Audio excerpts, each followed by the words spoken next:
Bismillahirrahmanirrahim. Kami akan mempresentasikan SKI yang berjudul dakwah Rasulullah SAW pada periode Mekah. Saya Muzafatia Stafia Afriandi, absen 12. Saya Muhammad Nabil Al-Wafi, absen 11. Kami akan menjelaskan faktor-faktor penyebab Rasulullah SAW hijrah ke Madinah. Nah, yang pertama, jadi sebelum itu Rasulullah SAW sebelumnya berhijrah ke Mekah, tetapi masyarakat Mekah kurang menerimanya. Bahkan beberapa di antara mereka ada juga yang ingin membunuh Rasulullah. Maka dari itu Rasulullah berhijrah ke Madinah. Beberapa tempat pernah dicoba untuk berhijrah, tetapi kota Yatsriblah yang paling tepat untuk dijadikan pusat dakwah Islam. Oke, kita langsung saja ke materinya, yaitu faktor-faktor penyebab hijrah Rasulullah SAW ke Madinah. Jadi Nabi Muhammad SAW tiba di kota Yatsrib pada tanggal 16 Rabiul Awal bertepatan dengan 2 Juli 622 Masehi. Nah, sesampainya di Madinah, Nabi Muhammad SAW tiba di desa Quba dan tinggal selama 4 hari dan setelah itu mendirikan masjid yang bernama Masjid Quba. Memasuki kota Yatsrib, setelah adanya Rasulullah, kota Yatsrib dinamakan dengan Al-Madinah Al-Munawwaroh, yang artinya kota yang bercahaya, atau biasa kita sebut juga dengan Madinah. Di kota Madinah terdapat 2 golongan masyarakat, yaitu A. Berasal dari utara, bangsa Yahudi yang terdiri dari Najir dan Bani Quraidah. B. Yang berasal dari selatan, yaitu suku Aus dan Khazraj. Mereka sering bermusuhan satu sama lain. Pada ke-10 kenabian, Nabi Muhammad SAW diutus sebagai Rasul. Beberapa orang dari suku Khazraj datang ke Makkah untuk mengikuti haji, dan mereka disambut oleh Nabi Muhammad SAW. Pada tahun ke-12 sesudah kenabian Nabi Muhammad SAW, dibuatlah perjanjian wanita atau yang disebut Perjanjian Aqabah pertama. Perjanjian itu disebut Perjanjian wanita karena dalam perjanjian itu ikut hadir seorang wanita yang bernama Afra binti Abid bin Salabah.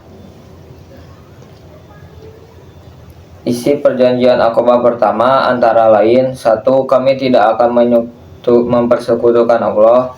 2. Kami tidak akan mencuri. 3. Kami tidak akan berzina. 4. Kami tidak akan membunuh anak-anak kami. 5. Kami tidak akan memfitnah dan menghasut. 6. Kami tidak akan mendurhakai Nabi Muhammad SAW. Lalu setelah adanya perjanjian Aqabah yang pertama, pada tahun ke-13 masa kenabian, Nabi Muhammad SAW 73 orang penduduk dari Madinah berkunjung ke Mekah untuk menemui dan meminta Nabi Muhammad SAW agar berkunjung ke Mekah. Untuk menemuinya dan meminta Nabi Muhammad SAW pindah ke Madinah. Rasulullah SAW setuju. Kemudian dibuat lagi perjanjian yang dikenal dengan perjanjian Aqabah kedua.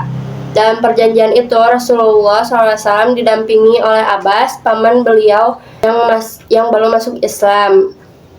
Abbas berpesan dapat menjaga keselamatan Rasulullah SAW. Mereka kemudian berjanji membela Rasulullah SAW, mendukung segala dakwah dan menjaga kesehatan Nabi Muhammad SAW,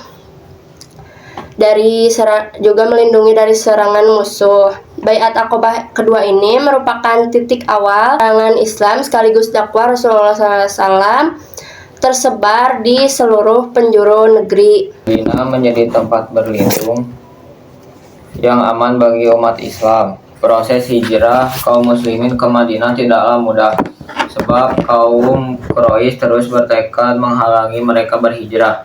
Maka kaum muslimin berhijrah secara sembunyi-sembunyi menghindari kejaran kaum Quraisy. Berbeda dengan radhiyallahu anhu yang menunjukkan keberanian dan tantangan. Ia membawa pedang dan juga membawa busur panah tatkala keluar menuju Ka'bah dan bertawaf di sana. Kemudian ia tampil di hadapan kaum musyrikin dan berkata kepada mereka, "Barang siapa yang istrinya ingin menjadi janda atau anaknya menjadi yatim, hendaklah ia menemuiku, karena aku akan berhijrah." Kemudian ia pergi dan tidak seorang pun yang berani merintanginya. Berbeda dengan Abu Bakar As-Siddiq, ia meminta izin kepada Rasulullah untuk ikut berhijrah. Setelah itu beliau menjawab, "Jangan tergesa-gesa, mudah-mudahan Allah memberimu teman untuk berhijrah." Kaum Quraisy berkumpul guna memusyawarahkan dan mulai bersepakat untuk membunuh Rasulullah SAW. Abu Jahal berkata, "Menurut pendapatku, kita beri sebilah pedang kepada pemuda yang kuat." Lalu mereka mengepung Muhammad SAW dan memukulnya secara serentak, sehingga darahnya terpisah-pisah pada beberapa kabilah, dan Bani Hashim tidak kuasa untuk memusuhi semua. Namun Allah Subhanahu wa Ta'ala memberitahunya, nabinya yang mulia, adanya persekongkolan jahat tersebut. Kemudian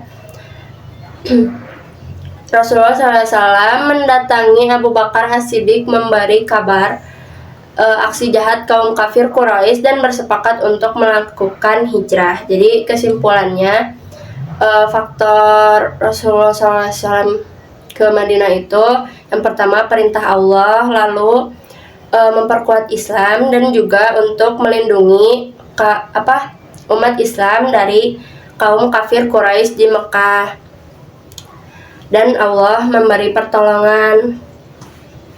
Sekian presentasi dari kami. Terima kasih sudah menonton video ini. Wassalamualaikum warahmatullahi wabarakatuh. Aku udah gak tahu lagi harus gimana ya Allah.